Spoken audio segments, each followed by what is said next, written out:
गाय को सनातन धर्म में पूजनीय माना गया है, जिसकी भारत देश में पूजा की जाती है। आज पूरे देश में गायों की संख्या तेजी से कम होती जा रही है, जिसका कारण हम सभी भली भांति जानते हैं। गायों की रक्षा और उनका संरक्षण करना हमारा परम कर्तव्य है। हमने गायों के संरक्षण के लिए एक बृहद अभियान चलाकर उनकी रक्षा करने का बीड़ा उठाया हुआ है और इसके लिए हम निरंतर प्रयास भी कर रहे हैं। गायों की रक्षा और उनका संरक्षण तभी संभव हो सकता है जब गाय को राष्ट्र माता घोषित कर दिया जाए। यह कहना है ब्रज बिहारी सरकार श्री अनिकेत कृष्ण महाराज का। उन्होंने जबलपुर आगमन पर यह बात पत्रकारों से चर्चा के दौरान कही है। पत्रकारों से चर्चा में महाराज ने कहा कि देश के प्रधानमंत्री नरेंद्र मोदी और हर राज्यों की सरकार के मुखिया को गायों के संरक्षण और उनकी रक्षा की दिशा में ठोस कदम उठाना चाहिए। उन्होंने कहा कि इस संबंध में संत समाज दिल्ली जाकर एक प्रस्ताव प्रधानमंत्री के समक्ष भी रखने वाला है।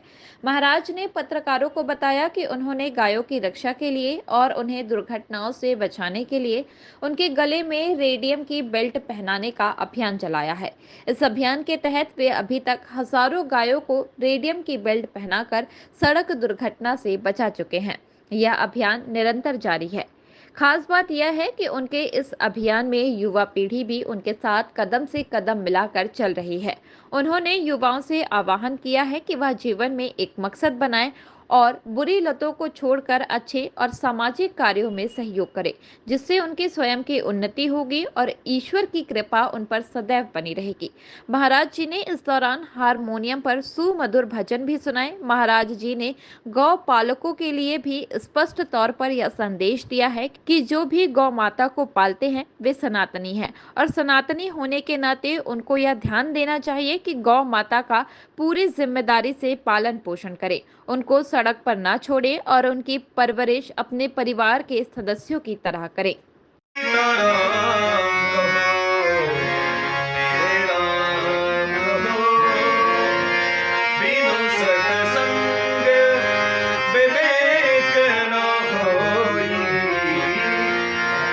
राम कृपा बिनु मेरे राम कहो, सीताराम ओ मेरे राम कहो, मेरे राम कहो, ओ मेरे राम कहो, सीताराम कहो, राधे श्याम कहो।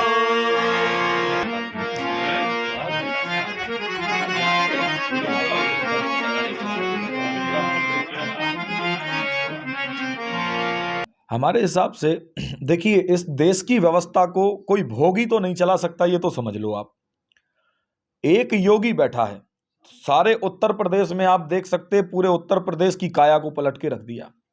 तो भोगी में और योगी में यही अंतर होता है कि योगी जब बैठता है तो वह बदलाव कुछ ना कुछ करता है, क्योंकि उसके पीछे कोई बैकग्राउंड नहीं है। तो इसलिए संपूर्ण संसद में हमारे अनुभव से लगभग 51 सांसद धर्म के गुरु बैठना चाहिए, धर्म के रक्षक बैठना चाहिए। 2 मिनट की एक बहुत अच्छी बात आपको बताते हैं हम। एक बार क्या हुआ, एक राज्य में चुनाव हुआ करते थे, 5 वर्ष में चुनाव होते थे, और वहां का नियम यह था कि जब चुनाव वहां पर होंगे तो किसी भी व्यक्ति को राजा बना दिया जाता था, और राजा वहां पर चुना जाता था जिसको, उसको 5 साल के बाद एक जंगल में ले जा करके और वहां पर छोड़ दिया जाता। तो वहां के जंगल के जो हिंसक जीव होते थे वो उसको खा जाते थे, तो वो मर जाता था।